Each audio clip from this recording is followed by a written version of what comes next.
My name is Letitia Shelton. I'm the CEO of City Women Toowoomba, but also the founder of City Free from Porn. Last year we had a smaller breakfast because it was COVID, but at that breakfast, our City Free from Porn breakfast, I posed a question which I want to put out to you again this morning, and it was, how much is a young girl in Toowoomba worth? How much is a young boy in Toowoomba worth? What are we willing to do to protect their innocence and their future? I think we're all well aware by now that we're living in a worldwide pandemic. In the last 18 months, we've learnt a lot about COVID-19, a lot about this virus, what we need to do, the dangers and how to keep safe. We've done well at educating our children around this as well and bringing them along the journey. But equally, we are in the midst of a worldwide porndemic, as you've heard this morning, that is destroying communities, families, children, left, right and centre, and only during COVID has it gotten worse because of hours in lockdown in front of screens. But we are failing, as we just heard, as a society to protect our children in this porndemic on so many levels. I'm involved in a lot of different groups around the world that are fighting the issue of pornography. I read a lot of research each day that comes through, the newest, the latest, and I read this and think, well, surely this is not happening in Toowoomba. So a few weeks ago, I gathered together some teenage girls because I just want to talk to real life people and not keep reading statistics. And I asked the girls, just kind of broach the subject around pornography, and they just launched in about the bestiality porn that's now spreading across our schools. And they went into quite depth, and they could, give back to me the things that they're seeing and what is happening. And I thought, okay, no, it's reached Toowoomba because it's a worldwide issue. It's on our phones. It's available to everyone. So we're not immune here in Toowoomba, in little old country Toowoomba, as some people think. Since we started City Free from Porn 5 years ago, probably weekly, I have parents messaging me, not just Toowoomba parents, but parents all over the world. And the conversation is usually, I've just found out that my 14-year-old daughter or my 17-year-old son has been watching porn. Can you help? They've been watching it for years, they're addicted, I don't know where to go, what to do, and I do my best to help these parents and send them in the right direction, although we need more help out there.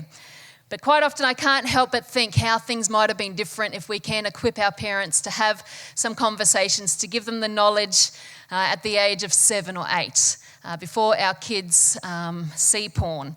And again, I'm so thankful for our Toowoomba schools and our principals, some who are here this morning, and what they're doing in the schools to address this topic. But generally by year 7, 8, 9, again, it's too late. So many of these kids have already been exposed to porn.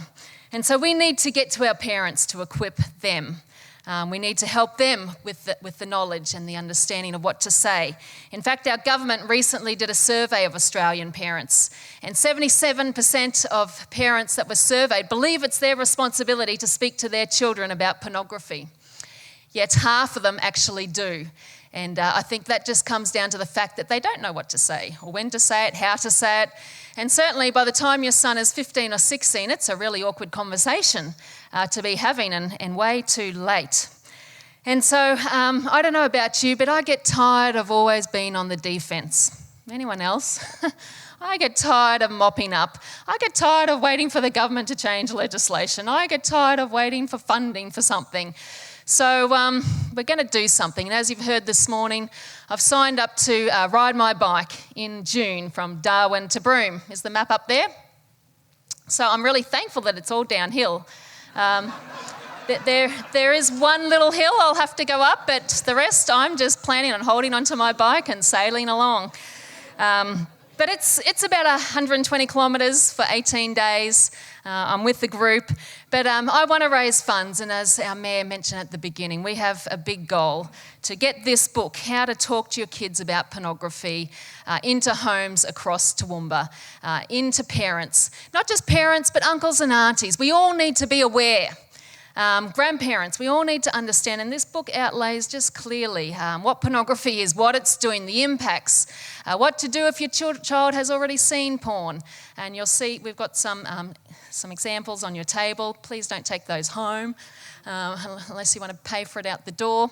But I'd love to see 30,000 of these across our city on the doorsteps. And yes, it's a risk that parents might look at it and chuck it out, and that's the risk that we're willing to take because we've just got to begin to help empower them. And it takes a village to do that. I just want to talk briefly about Dave and Sam. We heard Dave speak on the video right at the beginning, how his marriage had ended because of pornography. Dave's story he shared at our very first City Free from Porn rally. His story is that he found a porn magazine back in the day of magazines, lying on the side of the road that began a porn addiction in his life that affected his relationships, ended his marriage. And no one in his life had ever spoken about this issue. Not his parents, not his school, not his community. There was just total silence.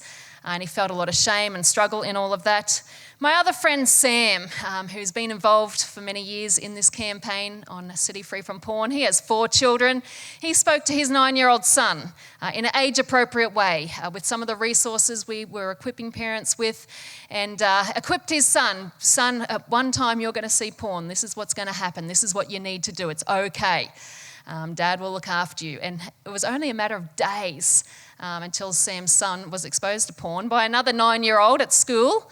And the son knew what to do. He said, I know what that is. I don't want to look at that. And he went home and told his dad. That's the difference between getting on the front foot and helping equip our parents in this battle. As I finish, I was interviewed by some radio group last week. And the lady interviewing me said, oh, you must be a mother and you must have children because you're so passionate about protecting the young people of our city. And I said, no, actually, I'm a single woman, no children. But as a citizen of Toowoomba, I'm responsible for protecting the children of our city. That's part of our role. It takes a village to bring up our children, and we're responsible to make sure they're protected. And so that's a big reason why I'm doing this. Not just me, but we're all responsible together, aren't we, to protect our children. The health of a city quite often is shown by how well we look after our children. And so this morning, maybe you don't have your own children, but we're all responsible. Or maybe your children are growing up. But let's be part of the answer.